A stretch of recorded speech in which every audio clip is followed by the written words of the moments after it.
Hello বন্ধুরা, কেমন আছো তোমরা সবাই? আশা করি অনেক অনেক ভালোই আছো।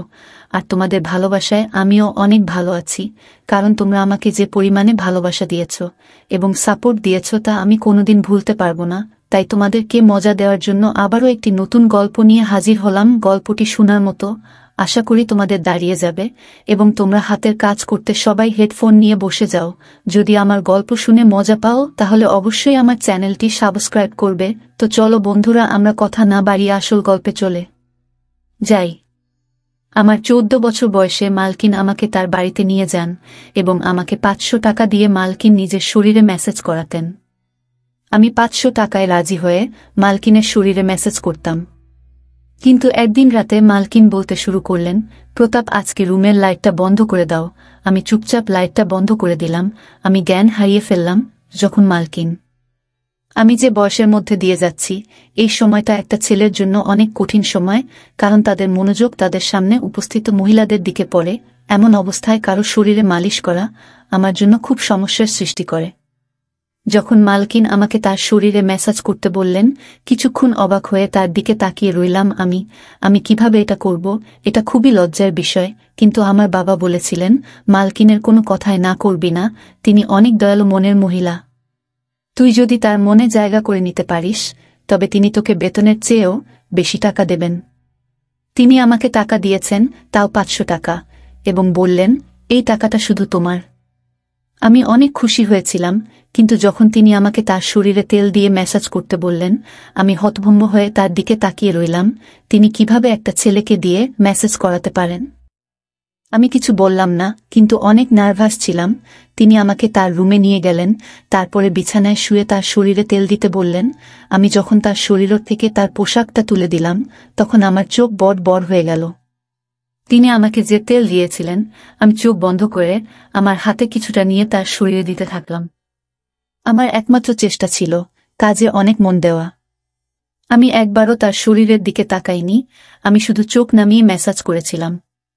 আমার মনে আছে যে আমি যখন এখানে কাজ শুরু করি, প্রথম দিকে কাজের সময় অনুসারে আমি যখন মালকিনের ঘরে প্রবেশ করলাম, তখন মালকিনকে কিছুটা অন্যরকম দেখাচ্ছিল।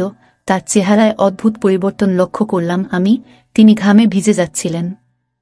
আমি জানি না তার কি হয়েছিল। আমাকে দেখামাত্রই সে হঠাৎ সোজা হয়ে আমার দিক থেকে অন্যদিকে তাকাতে থাকল। আমি কিছুটা অবাক হয়ে মালকিনের দিকে তাকিয়েছিলাম। আমার মনে হলো মালকিনের শরীরটা ভালো নেই। আমি সবসময় নীরবে মালকিনের সেবা করতাম, কিন্তু আজ আমি কিছুটা বাধা নিয়ে মালকিনের দিকে তাকিয়ে তাকে জিজ্ঞেস করলাম, মালকিন, আপনি ঠিক আছেন তো? আপনাকে অন্যরকম দেখাচ্ছে মনে হয়।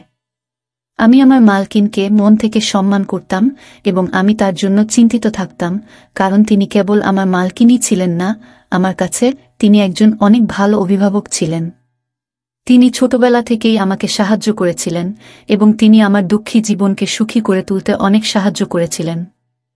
আমি কষ্টে ছিলাম, কিন্তু তার দেওয়া টাকা আমার জীবন পরিবর্তন করে দেয়।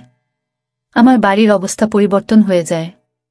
আমার প্রশ্নে মালকিন নাতে মাথা নেড়ে আমাকে আশ্বস্ত করলেন যে তিনি একেবারে ঠিক আছেন, কিন্তু তার মুখে স্পষ্ট দেখা যাচ্ছিল যে তিনি কিছু লুকাচ্ছেন এবং তিনি অনেক টেনশনে আছেন। কয়েক মাস ধরে তার বাড়িতে কাজ করছি। আজকে প্রথমবার যখন তিনি আমাকে ম্যাসাজ করতে বললেন, আমি অনেক ভয় পেয়েছিলাম, কারণ সব বাড়িতে তিনি একাই থাকতেন, না স্বামী না কোনো সন্তান। এই কথাটা শুনে আমি প্রথমে চুপ হয়ে গেলাম, কিন্তু আমি মালিশ করলাম, সারাক্ষণ আমার হাত কাঁপছিল। আমি ভেবেছিলাম মালকিন একদিনের জন্য আমাকে দিয়ে এই কাজটা করাবেন, কিন্তু এখন তিনি আমাকে দিয়ে প্রতিদিন মেসেজ করানো শুরু করলেন। আমি মালকিনের কোনো কাজে এতটা খারাপ মনে করিনি, কারণ তিনি কোনো উদ্দেশ্য নিয়ে আমাকে দিয়ে কোনো কাজ করাতেন না। কিন্তু যখন আমি একা রুমের মধ্যে তাকে তেল ম্যাসাজ করতাম, তখন আমার অনেক খারাপ মনে হতো। একটা অদ্ভুত বিষয় হলো যে আমি মালকিনকে ম্যাসাজ করা শুরু করার পর থেকে মালকিন আমার দিকে অনেক ভালোবাসার চোখে তাকাতে থাকল। আগে তিনি আমাকে 500 টাকা দিতেন, কিন্তু এখন 1000 টাকা দিতেন। তার এই ভালোবাসায় আমি বিরক্ত হয়ে গেছিলাম। কিন্তু আজও প্রতিদিনের মতো আমি তেলের বোতল হাতে নিয়ে ম্যাসাজ করতে গেলাম। আমি 14 বছর বয়স থেকে মালকিনের শরীরে ম্যাসাজ করে আসছি। এই কাজটি আমাকে অনেক বিভ্রান্ত করত। আমার মালকিনের উপর রাগও হতো, কারণ তিনি আমাকে দিয়ে এসব কাজ করাতেন, কিন্তু আমি এসব করতে বাধ্য ছিলাম। কারণ আমার টাকা চাই এবং কাজের বিনিময়ে আমার মালকিন আমাকে প্রতিদিন 500 টাকা দিতেন, তাই আমি নির্বে মালকিনের জন্য এই কাজটি করতে থাকলাম। অনেক পরে আমি বুঝতে পেরেছিলাম যে মালিকিন কেন আমাকে দিয়ে এই কাজ করাতেন। আমি তেল নিয়ে আমার মালকিনের বিছানায় বসলাম। তারপরে হঠাৎ মালকিন আমাকে বলল, প্রতাপ, ঘরের আলো নিভিয়ে দাও। আমি অবাক হয়ে মালকিনের দিকে তাকালাম।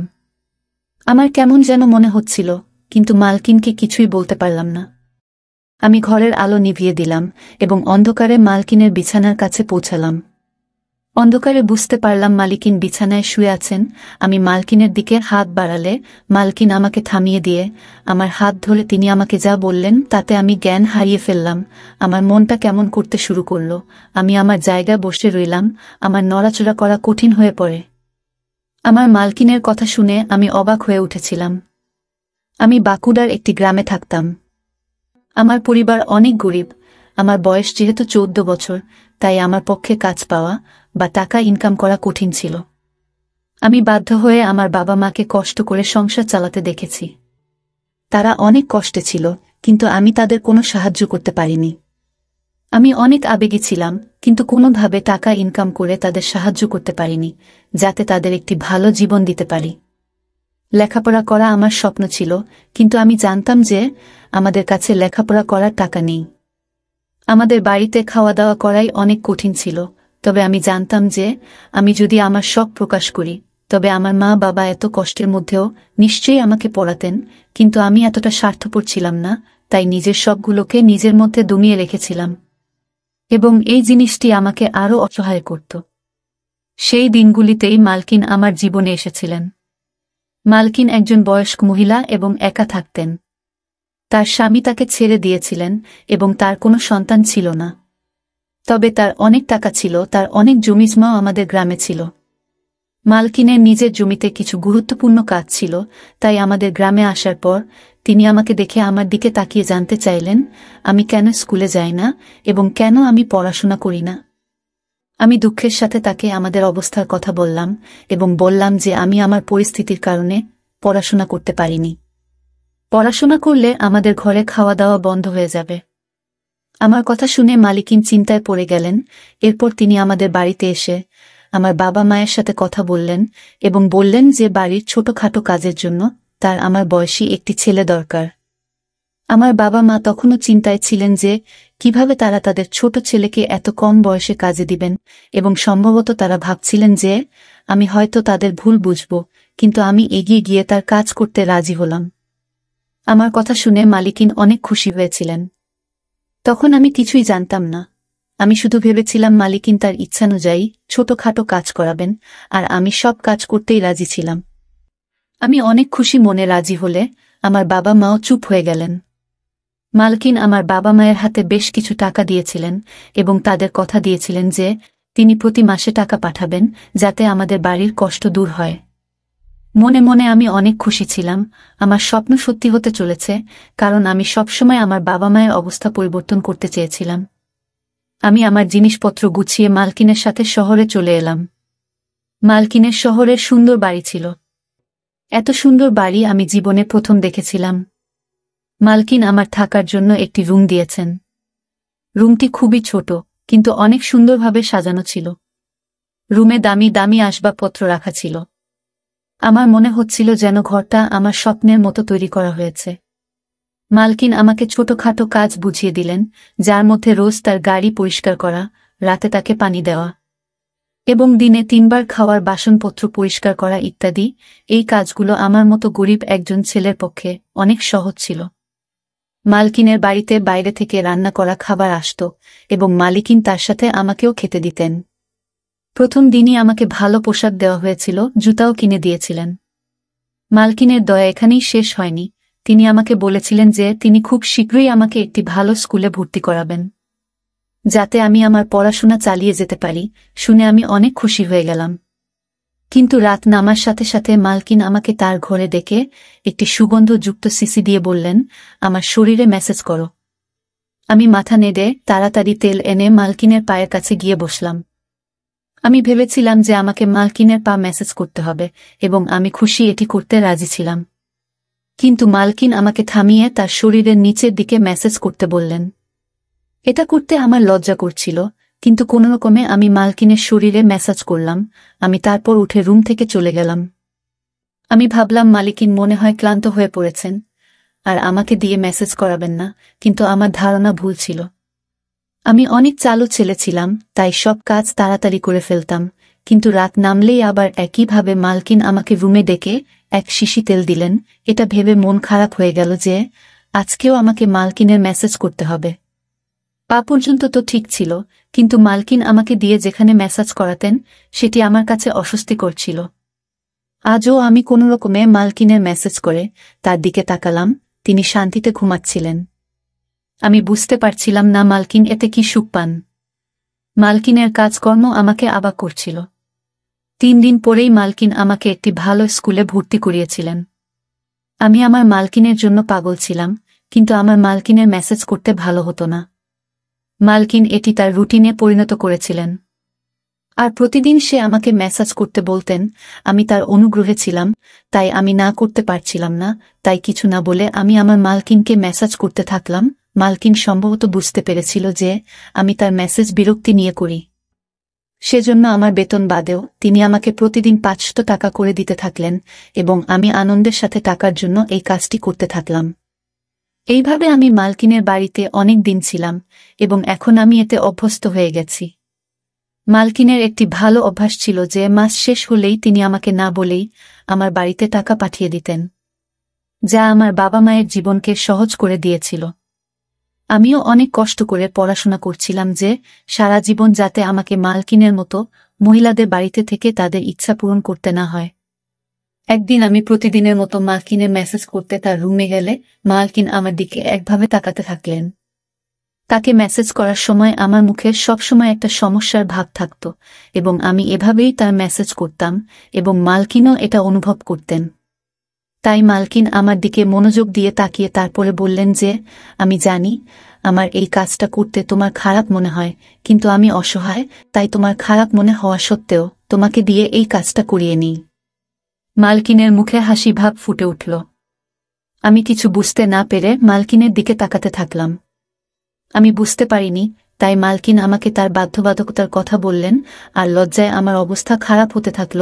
মালকিন আমাকে বললেন যে তার শরীরে সমস্যা রয়েছে, যার কারণে তিনি মেসেজ না করিয়ে রাতে ঘুমাতে পারেন না।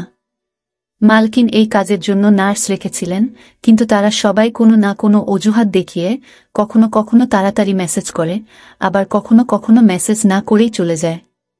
বাধ্য হয়ে মালকিন আমাকে কাজে রাখেন, এবং তিনি আমার এত উপকার করতেন যাতে আমি তার মেসেজ করতে না বলতে না পারি। এসব কথা বলে মালকিন চুপ করলেন, আর আমি মালকিনের কথায় অনেক লজ্জিত হলাম, এবং আমার আচরণের জন্য আমার খুব খারাপ মনে হচ্ছে। যে মহিলা আমার এত উপকার করেছেন তাকে নিয়ে আমি খারাপ কিছু ভেবেছি বলে আমি আফসোস অনুভব করছিলাম। এই রোগের কথা শুনে আমি আমার মালকিনের মেসেজ আমার সমস্ত মন দিয়ে করতাম এবং কখনো বিরক্ত হতাম না। মালকিন আমাকে খুশি করতেন। আমি এখন বড় হয়ে গিয়েছি এবং মালকিন অনেক বৃদ্ধ হয়ে গিয়েছেন। একদিন আমি মালকিনকে মেসেজ করতে তার রুমে গিয়ে দেখলাম মালকিনের অবস্থা অনেক খারাপ। আমি জিজ্ঞাসা করলেও মালকিন আমাকে কিছুই বললেন না। আমি যখন মেসেজ করা শুরু করলাম, প্রথমবারের মতো মালকিন আমাকে লাইট অফ করতে বললেন।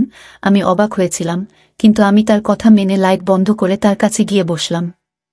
এমন সময় মালকিন আমার হাত ধরে আমাকে বললেন, আজ আমার শরীর অনেক খারাপ মনে হচ্ছে, আর শরীরেও ব্যথা হচ্ছে। আমার মনে হচ্ছে আমার সময় ঘনিয়ে এসেছে। মালকিনের কথা শুনে আমি ঘামতে থাকলাম। আমি নীরবে বসে রইলাম। মালকিন বললেন, তোমার যত্ন আমার মন জয় করে নিয়েছে। আমার যদি ছেলে থাকত তবে তোমার মতো আমার যত্ন নিত। আমি তোমাকে আমার ছেলে মনে করি। আমি আমার সমস্ত সম্পত্তি তোমার নামে করে দিয়েছি। নিজের খেয়াল রেখো। মালকিন এই কথা বলেই তার হাত নিচে পড়ে গেল। আমি তাড়াতাড়ি উঠে লাইট অন করে মালিককে দেখে দ্রুত ডাক্তারকে ডাকলাম। মালকিন একেবারে স্থির। ডাক্তার চেক আপ করে মালকিনকে মৃত ঘোষণা করলেন। আমি হতভম্ব হয়ে কাঁদতে কাঁদতে পাগল হয়ে গেলাম। মালকিন আমার মায়ের মতো ছিলেন, যদিও তিনি আমার মা ছিলেন না, কিন্তু আমাদের মধ্যে সম্পর্কটা মা ছেলের মতোই ছিল।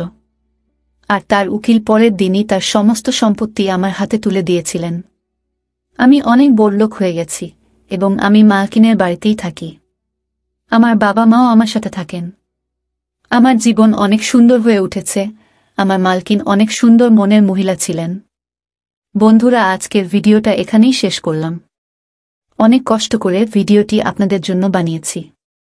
যদি ভিডিওটি আপনাদের ভালো লেগে থাকে তাহলে একটা লাইক করবেন এবং চ্যানেলটি অবশ্যই সাবস্ক্রাইব করবেন। এই আশা ব্যক্ত রেখে আপনাদের কাছ থেকে বিদায় নিচ্ছি আমি। দেখা হবে আগামীকালের নতুন কোনো ভিডিওতে। সে পর্যন্ত সবাই ভালো থাকুন, সুস্থ থাকুন। ধন্যবাদ।